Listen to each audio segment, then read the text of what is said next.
रामेश्वर बाबा उनका नाम था। गृहस्थी थे, लेकिन भगवान शिव के प्रति अपार श्रद्धा थी उनके मन में। बाकी दिनों में कभी कभी तो सारी रात बैठे रहा करते थे। ओम नमः शिवाय, ओम नमः शिवाय जाप चलता रहता था। लोग कहते हैं उनके कमरे में जाते ही ना मन शांत हो जाता है। एक रामेश्वर बाबा वहां पर हुआ करते थे। कुछ आत्माएं इस संसार को एक उदाहरण देने के लिए आती हैं। उनका जीवन भी उदाहरण हो जाता है। जैसे अंतिम समय में ना उनको एक विराट शिवलिंग दिखाई पड़ता, तो ऐसे देखते हैं ये मेरे शिव की ज्योति है, मेरे शिव की ज्योति, मेरे भगवान आ गए, मेरे भगवान आ गए।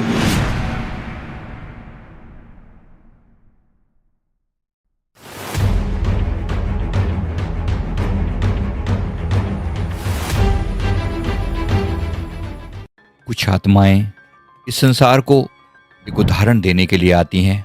उनका जीवन भी उदाहरण हो जाता है और उनकी मृत्यु भी एक आदर्श स्थापित करती है।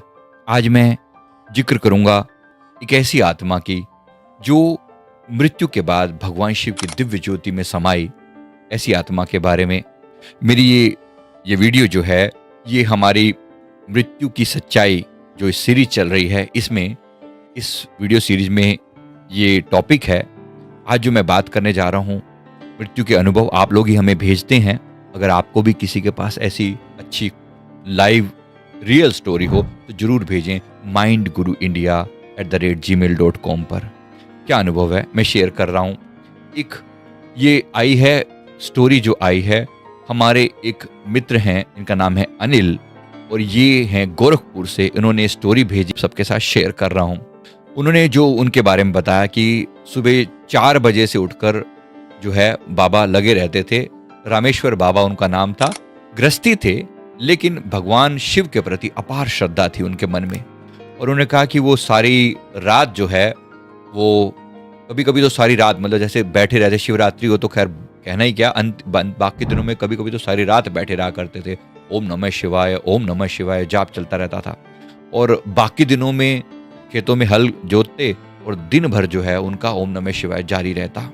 सुबह उठकर बैठ जाते, ओम नमः शिवाय, ओम नमः शिवाय, ओम नमः शिवाय। लोगों के आसपास में ऐसी गूंज उनके मन में सुनाती, ऐसे लगता था जैसे वो, मतलब रामेश्वर बाबा उनके आसपास में, हालांकि बहुत फेमस नहीं थे। बात थोड़ी पुरानी है जो उन्होंने बताई, लगभग 50 साल पुरानी बात है जो उन्होंने कही थी। उन्होंने कहा कि अब तो ये बात उनके पिताजी ने उन्हें बताई थी। तो उनकी आवाज इतनी स्थिर होती और लगातार मंत्र हवा में गूंजता, आत्मा में जैसे उतरता। वो कहते शिव मेरे बाहर नहीं है, मेरी सांसों के बीच में बैठे हैं। उनकी बातों में एक अजीब सी शांति थी। लोग कहते उनके कमरे में जाते ही ना मन शांत हो जाता है। इतनी गहरी शांति उनके अंदर हुआ करती थी। तो सारा जीवन उस खूबसूरती के साथ बिताया। सारा जीवन लोगों को सच की राह पर लगाने का प्रयास किया। ऐसे लोग जो जीवन जीते हैं वो भी एक आदर्श हो जाता है। उन्होंने कहा कि उनका रूटीन इतना अच्छा था, डिसिप्लिन थे पूरी तरह से एकदम। खेतों में जब काम करते तो भी लगातार जारी रखते, एक एक बीज पर ओम नमः शिवाय, ओम नमः शिवाय, ओम नमः शिवाय, ओम नमः शिवाय, ओम त्र्यंबकम यजामहे, लगातार जारी रहता। धन्य है वो लोग जिन्होंने जीवन बिताया तो भी प्रभु के लिए और मरे तो भी प्रभु के लिए। बात बहुत बड़ी है, बात बड़ी दिव्य है। उन्होंने कहा कि जो उनका अंतिम समय आया वो बहुत शांत थे। उस समय में बहुत शांत थे। और उन्होंने जब उन पहले ही कुछ दिन पहले, मेरे शिव आएंगे, मेरे शिव आएंगे, मेरे शिव आएंगे, मेरे शिव आएंगे, मेरे शिव से, तो इस मंत्र की जाप क्या करते थे। उन्होंने कहा कि कुछ समय पहले, मृत्यु के समय से कुछ समय पहले तक, अंतिम समय में बिल्कुल घर वालों से एकदम निफराम हो गए थे। मतलब एक तरीके से निपटा दिया था। उनको कहा कि बस मुझे माफ करो, मुझे अपने प्रभु के ध्यान में लीन रहने दिया करो, कोई मुझे डिस्टर्ब ना किया करे।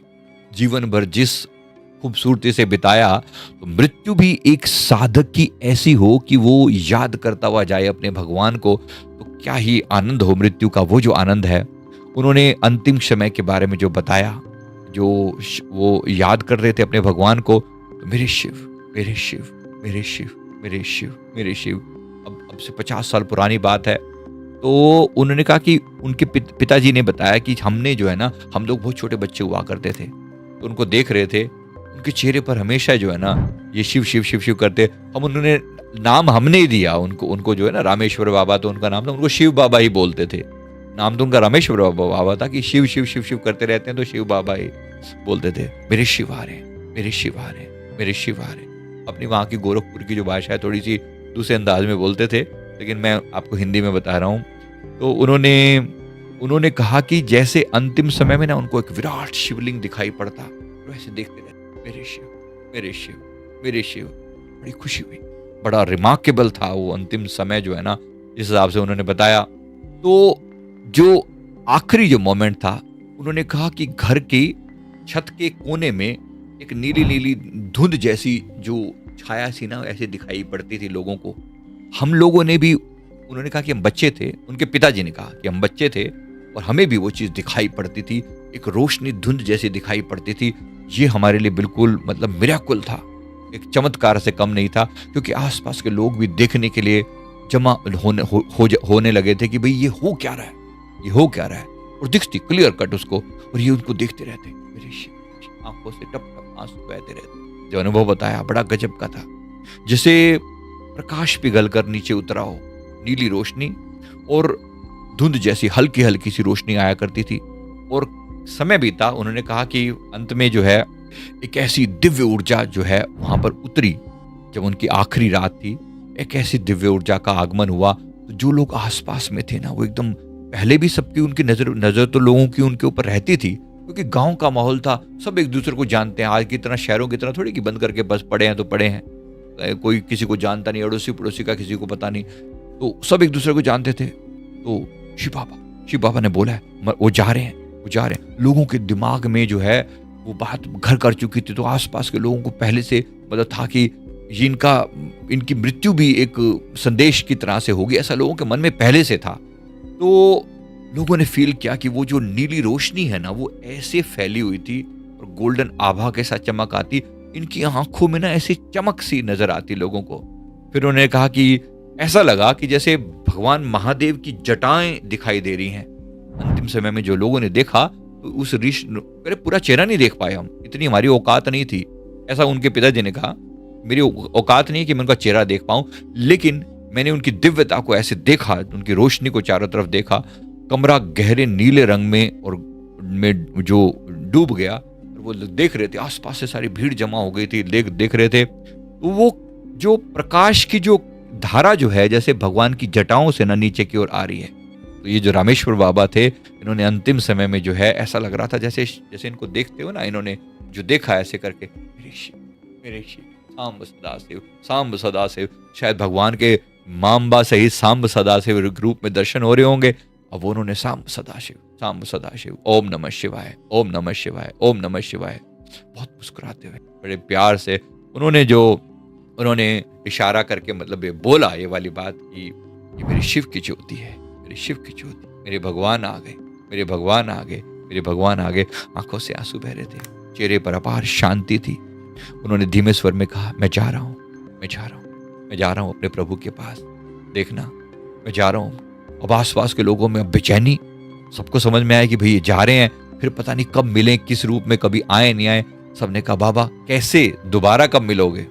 तो मंदिर की तरफ इशारा किया, मंदिर की तरफ इशारा किया कि वहाँ मंदिर में वहीं बैठा मिलूंगा मैं तो अपने प्रभु के अंदर समा जाऊंगा, मेरे भगवान वहां बैठे हैं और वहां जाकर समा जाऊंगा उन्हीं के अंदर। ऐसा करके अंतिम सांस इतने प्यार से सॉफ्टली करे, ऐसे बैठे, हाथ जोड़े, त्रिशूल वो मंदिर में लगा रखा था, वहां उन्होंने कहा कि ऐसे हाथ जोड़े और ऐसे पीछे की तरफ जो है ना, ऐसे मतलब गर्दन जो है पीछे की तरफ, लोग गिरते गिरते लोगों ने संभाला, नीचे की तरफ गिर रहे थे, लोगों ने संभाला, अपनी गोद में ले लिया। तो वो जो, लेकिन वो आखिरी श्वास जो थी ना, इतनी हल्की और सॉफ्ट, जैसे पता नहीं चला कि जैसे सांस ली, और अंतिम समय में चेहरे पर वो मुस्कुराहट, वो ग्लो। उन्होंने कहा कि लगभग 10-12 मिनट तक तो हम उसके चेहरे को ऐसे देखते रहे, सन्न खड़े सभी लोग, हुआ क्या है। कुछ देर तक वो नीली ज्योति समझ में आई, उसके बाद वो जो इनकी अंदर की भी नीली रोशनी और वहां भी नीली रोशनी, ऐसे जो है ना वो समाहित होकर वो विलीन हो गई उनके अंदर। घर में इतनी शांति, इतना ठहराव आ गया उसके बाद से, किसकी मतलब किसी ने भी कहा कि उसके अगले दिन जो है ना, किसी ने भी भोजन नहीं बनाया, सबने आसपास के गांव के मतलब लोगों ने, सबने आकर उनके लिए खूब दिन भर उनके नाम का जाप किया, ओम नमः शिवाय का जाप किया। और शाम को जब उनको अगले दिन शाम को जब उनका अंतिम संस्कार हुआ ना, तो अंतिम संस्कार में जो भीड़ पहुंची वहां पर, लोगों में खबरें इधर से उधर पहुंच चुकी थी, जो भीड़ पहुंची वहां पर, रामेश्वर बाबा चले गए। तो उन्होंने ना मतलब उनकी जो चिता जलाई जा रही थी, उनकी चिता में भी भगवान की ना छाया जैसी उन्होंने अनुभव किया, और वो जैसे उनकी उनकी जटाएं जो है ना वहां पर अनुभव हो रही थी, बड़ी गजब का अनुभव था। भगवान शिव स्वयं अपने भक्त को लेने आए थे। उनकी मृत्यु जो थी वास्तव में एक मृत्यु न होकर एक मिलन थी। तो वो अंतिम क्षण हमें बताता है कि जीवन अगर भगवान शिव को समर्पित है तो मृत्यु भी शिव की ज्योति बनकर आती है। प्रकाश बाहर नहीं है, प्रकाश भीतर जल उठता है और फिर आत्मा सहजता से उस प्रकाश में विलीन हो जाती है जहां से वो आई थी। बड़े गजब का अनुभव, मुझे बहुत ही अच्छा लगा, दिल को छू गया। आपको कैसा लगा जरा आप बताएं। मैंने अपने गुरुदेव के चरणों में सदैव ये विनती करी है, प्रभु अंतिम समय आपके चरणों में आए, और उसके लिए ही तो हम अपने आप को तैयार करते हैं ना। इतना तो करना स्वामी जब प्राण तन से निकले, गोविंद नाम लेकर तब प्राण तन से निकले। प्रभु आपका नाम लेकर ही प्राण तन से निकले, ऐसी मेरी अरदास है, ऐसी मेरी प्रार्थना है। आपकी है ये प्रार्थना। भगवान के नाम का जाप करते करते हमारी आत्मा अगर उन्हीं में समा जाए तभी हम अपने जीवन को परिपूर्ण माने। जरूर होना चाहिए। धन्यवाद देना कि हमारा जीवन सही दिशा में जा रहा है। ब्रह्म मुहूर्त में उठकर हम याद करें प्रभु को, और अपने जीवन को अपने सारे फर्ज निभाते हुए अपने आप को याद करें कि हमारी भी मृत्यु खूबसूरत हो, अपने प्रभु की याद में ये मृत्यु हो तो जीवन भी सफल हो और मरना भी सफल हो। उम्मीद करता हूँ सभी को अच्छा लगा होगा। आपको भी ऐसी कोई स्टोरी शेयर करनी हो तो जरूर शेयर करें। नाम चाहिए या नहीं चाहिए वो आपकी मर्जी, जैसा कहेंगे वैसा हम कर देंगे। तो mindguruindia@gmail.com पे आप अपनी बात लिख सकते हैं। थैंक यू वेरी मच, बहुत बहुत शुक्रिया। अनुभव जरूर शेयर करें। कोई अपने कमेंट में भी लिखना चाहे तो लिख सकते हैं, जितना स्पेस आपको मिल रहा है उसमें अच्छी खासा जगह होती है, आप लिख सकते हैं। अगर कोई भी होगी हमें अच्छी लगेगी तो आपके मैं वो करूँगा। डिस्क्रिप्शन हमारा जरूर पढ़ लें, उसमें हमने अपने व्हाट्सएप ग्रुप का लिंक लिखा हुआ है, हमारा इंस्टाग्राम आईडी है, हमारा एक्स का आईडी है, फेसबुक पे जरूर जुड़ें। अलग अलग जगहों पर अलग अलग डेटा हम शेयर करते हैं। हमारा एक भक्ति चैनल भी है, पॉडकास्ट चैनल भी है, तो प्लीज़ साथ जुड़ें। आप एंजॉय करें इन कंटेंट्स को। Thank you very much for being with us. Thank you, बहुत बहुत शुक्राना।